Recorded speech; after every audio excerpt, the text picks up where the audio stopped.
രഞ്ജിത്ത് സംവിധാനം ചെയ്ത് പൃഥ്വിരാജ്, പ്രിയാമണി, അനൂപ് മേനോൻ എന്നിവർ പ്രധാന വേഷത്തിലെത്തിയ ചിത്രമാണ് തിരക്കഥ. 2008 സെപ്റ്റംബർ 12 പുറത്തിറങ്ങിയ ഈ ചിത്രം വലിയ ഹിറ്റായിരുന്നു. 2008 മികച്ച മലയാള ചലച്ചിത്രത്തിനുള്ള ദേശീയ ചലച്ചിത്ര പുരസ്കാരവും ഈ ചിത്രം നേടി.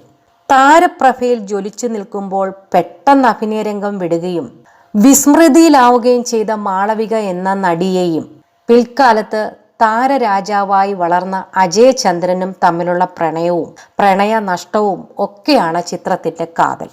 അന്തരിച്ച ചലച്ചിത്ര നടി ശ്രീവിദ്യയും കമലഹാസനുമായി ഉണ്ടായിരുന്നെന്ന് പറയപ്പെടുന്ന ബന്ധമാണ് ചിത്രത്തിൽ പരാമർശിച്ചിരിക്കുന്നതെന്ന് അന്ന് തന്നെ പ്രചരിച്ചിരുന്നു.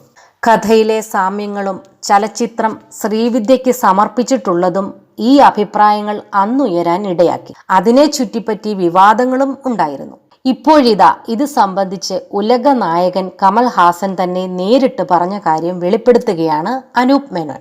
തൻ്റെ പുതിയ ചിത്രത്തിൻ്റെ പ്രമോഷനിടെയാണ് ഇത് സംബന്ധിച്ച് അനൂപ് മേനോൻ പറയുന്നത്. ഹോട്ടൽ കാലിഫോർണിയ എന്ന സിനിമയുടെ ചിത്രീകരണത്തിനിടെയാണ് കൊച്ചി ഹോളിഡേയിൽ വെച്ച് അനൂപ് മേനോൻ കമൽഹാസനെ കണ്ടത്. നിങ്ങൾ വിചാരിക്കുന്നത് പോലെ അല്ല ആ കഥ. രഞ്ജിത്തിനോട് പറയണം, ആ കഥ അങ്ങനെയല്ല. ഞാൻ അവസാനം വിദ്യയെ കാണാൻ പോയത് അതിനല്ല. ഞങ്ങൾ തമ്മിലുള്ള കെമിസ്ട്രി അതല്ല, കമൽ പറഞ്ഞു. പിന്നെ എന്തിനാണ് സാർ പോയത് എന്ന് അനൂപ് മേനോൻ തിരിച്ചു ചോദിച്ചു. അതിന് ചിരിച്ചുകൊണ്ട് കമൽഹാസൻ നൽകിയ മറുപടി ഇങ്ങനെയായിരുന്നു: അത് പറയണമെങ്കിൽ ഞാൻ കമൽഹാസൻ അല്ലായിരിക്കണം. അതിനാൽ തന്നെ അത് മിസ്റ്ററിയാണെന്നും അനൂപ് മേനോൻ പറയുന്നു. തൻ്റെ ജീവിതത്തിലെ പ്രധാനപ്പെട്ട ചിത്രമാണ് എന്നും അനൂപ് മേനോൻ പറയുന്നു.